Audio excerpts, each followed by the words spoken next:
Hey, what's up, people? Pizowell here, and we've had some interesting leaks in the horror world over the past week or so. First, test screenings for Halloween Kills went down in Los Angeles at the end of January. I was fortunate enough to have someone who claimed to have attended the test screening and participated in a focus group that followed it reach out to me with some spoiler-free tidbits regarding the film and the test audience reaction. I'll post a link to the video I uploaded going over everything down in the description, but to paraphrase, the audience and test group responses to Halloween Kills were reportedly very positive. My source went on to say that Halloween Kills was his second favorite Halloween film in the series, second only to Carpenter's original. Despite the positive feedback from the test screenings that my source and many others have revealed online, allegedly resulting in one Reddit moderator receiving a cease and desist from the studio, I remain cautiously optimistic for Halloween Kills. Just a few days after that, the teaser trailer for the upcoming Saw reboot leaked online, confirming the title of that film to be Spiral, from the Book of Saw. An interesting title to say the least. The film stars and is produced by Chris Rock and co-stars Samuel L. Jackson. The teaser didn't reveal very much, as any good teaser should, but gave us just enough of a look at the film to give audiences an idea of what we're in store for with Spiral.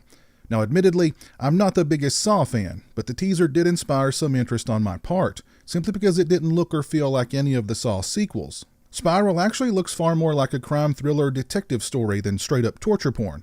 It also lacks that putrid yellow-green lighting that all of the Saw sequels sickeningly possessed. That alone is an improvement in my book. Lastly, test screenings for the upcoming Candyman spiritual sequel, produced by Jordan Peele, were reportedly held. Mr. H Reviews posted a video on his channel, link in the description, in which a source revealed some insight into that film, and unfortunately, it does not sound so positive. Now, I've had my own source feed me some intel regarding this new iteration of Candyman, and what I've been told by my source lines up with what Mr. H was told by his, particularly details having to do with the film's rather heavy-handed social message. Mr. H's source goes a little more in depth regarding the plot of the film and their overall thoughts. According to Mr. H's source, this new Candyman is a mediocre horror film that is overshadowed by its social message. Reports of Tony Todd having some role in the film were also squashed. According to Mr. H's source, the Candyman that Tony Todd brilliantly portrayed in the original film and its two sequels was only one of many, and that a new Candyman can be born following a bee sting. A bee sting. However, the new Candyman does have a link back to the original film, but that's about all that tie the two together. The movie is reportedly also very light on violence, bloodshed, and is poorly paced. Now here is where the road gets rocky. The new Candyman reportedly has an emphasis on gentrification, as well as police brutality and corruption. While the original Candyman certainly dealt with issues of race, it did so in a far more nuanced manner. However, nuance is something that the new film lacks in a big way.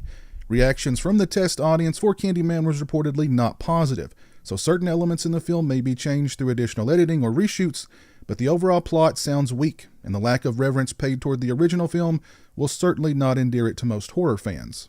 It's disappointing to hear that the upcoming Candyman is shaping up not only to be a disappointment, but also undoubtedly a lightning rod for controversy and name-calling in the media.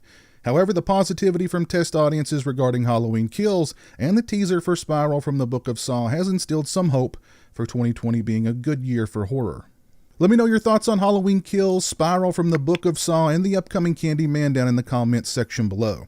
Have the positive feedback from the Halloween Kills test screening made you excited for that film? What do you think about the Spiral teaser, and what implications could that title have on the plot? And let me know if you're excited about the upcoming Candyman spiritual sequel down in the comments section below. If you like this video, please leave it a thumbs up and share it on social media. If you're not following me on social media, those links are in the description. As always, thanks so much for watching, or in this case, listening. I really appreciate it. Take care, and until next time, peace. A bee sting?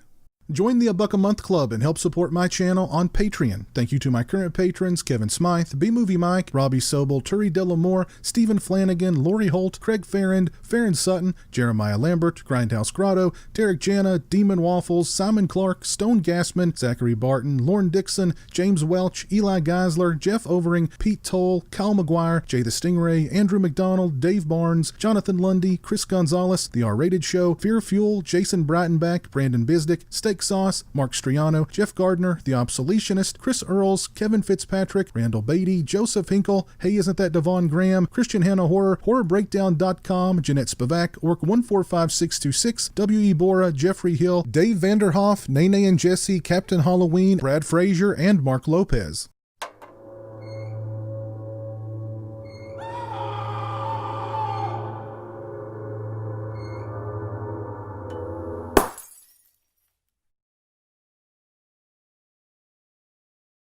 Say hello to the internet, Jeremy. Hello to the internet.